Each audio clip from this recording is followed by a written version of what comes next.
we can always count on the Geneva International Motor Show to deliver. Whether you're looking for outrageous concepts for the latest in European luxury cars, and 2017 is no different. From a Peugeot concept that might leave wagon fans salivating to a new Civic variant with more than 300 HP and a manual transmission, the 2017 Geneva Auto Show brings together a wonderful mix of hot cars. Keep reading for the favorites of Motor Trend editors who attended the show this year. More from our Geneva coverage. The admiring gossip from rival designers and the milling crowds on the Land Rover stand at Geneva confirmed what we thought when we first saw it a few weeks back. The Range Rover dealer is a stunner. The exterior is a masterclass in proportion and surfacing, at once wonderfully extravagant and tightly disciplined, and the interior delivers an artfully modernist expression of luxury. The Velar will be remembered as one of those epical production cars that debut at Geneva every decade or so. It's that good. But is it too good? The competitively priced dealer could end up stealing sales from the more expensive Range Rover Sport.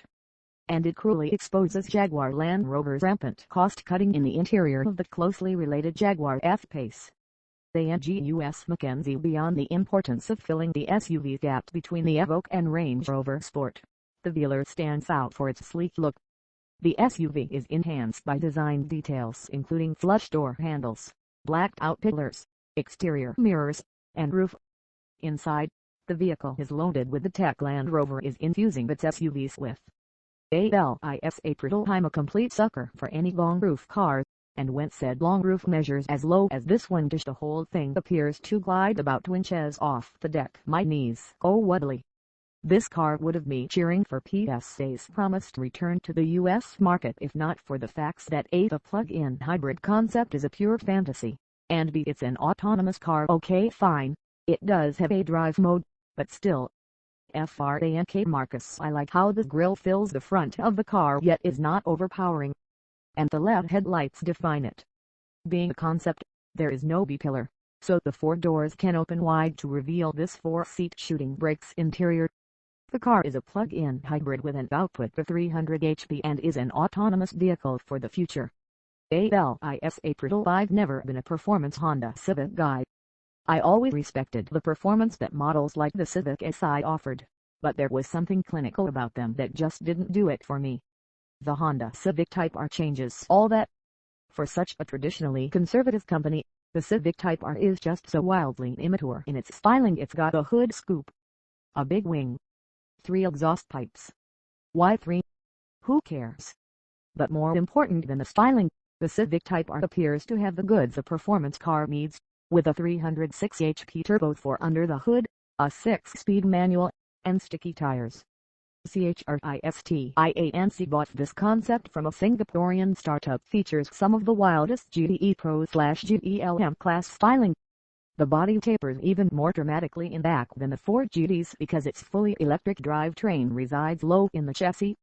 Speaking of which, Williams designed it. Here's hoping enough filthy rich folks express sufficient interest during the public days to bring this wild child to fruition.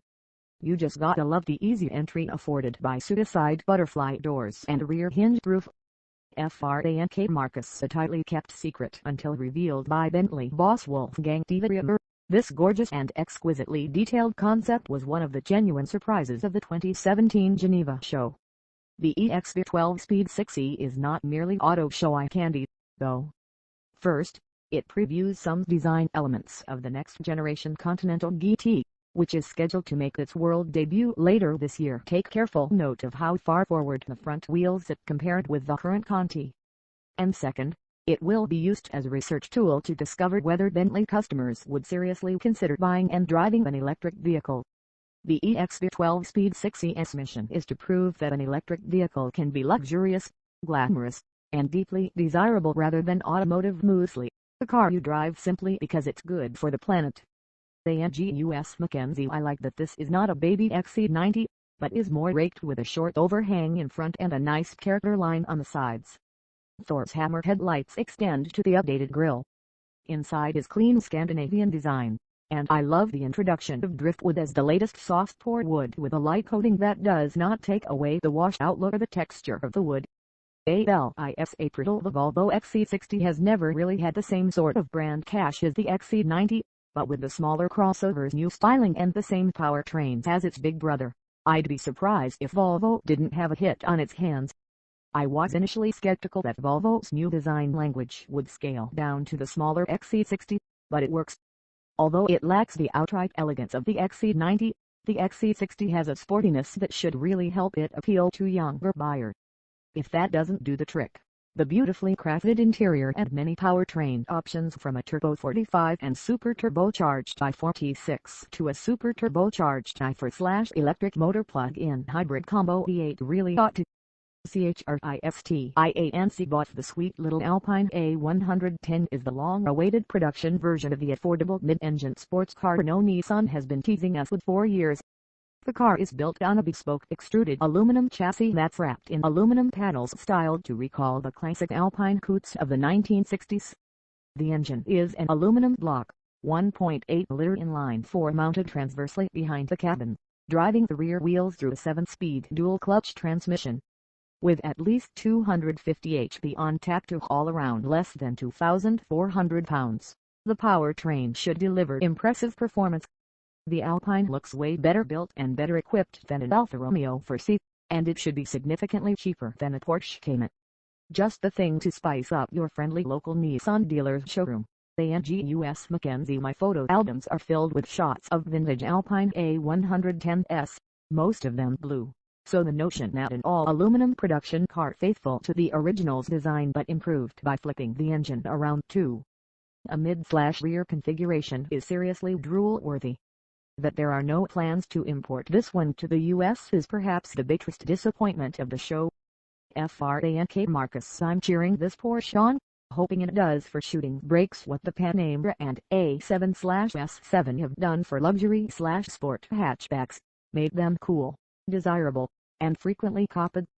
Of course, the geek in me wishes this bodywork was offered with a 918 Spider-inspired Turbo SE hybrid drivetrain parked just meters away on the Porsche stand. FRANK Marcus. I don't think anyone expected Porsche to build this wagon, but I'm sure glad it did. At face value, the Panamera Sport 2 is just a slightly longer version of the Panamera Fastback, but the design scales up beautifully, giving the Panamera Sport 2 a beautiful, purposeful shape. CHRISTIANC bought the Mercedes-AMG GT concept is indeed a 4-door sedan, but it is sleek and ready to leap. Shown with a gorgeous glossy red paint, the car has a long body, and the hood extends with a nose that juts out in an aggressive yet elegant manner. In back is an intriguing center exhaust with a carbon fiber diffuser that winds its way around the exhaust. The Mercedes-AMG GT was the perfect car to establish the AMG brand, and the GT concept is the car that'll ensure it has a future. Although it's still a concept, make no mistake that this car is destined for the streets. Ignore the yellow gold trim on the wheels, camera pod mirrors, and domed center exhaust tailpipe, and you've got the beautiful, slick shape of a 4-door fastback that'll be much easier for potential owners to justify than a 2-seat coupe. The best part is that under the hood the AMG GT concept signals the way forward for the brand with a 4.0-liter twin-turbo V8 paired with an electric motor and all-wheel drive system that's good for nearly 800 HP and a 0 to 60 mph time of less than 3 seconds. CHRISTIANC bought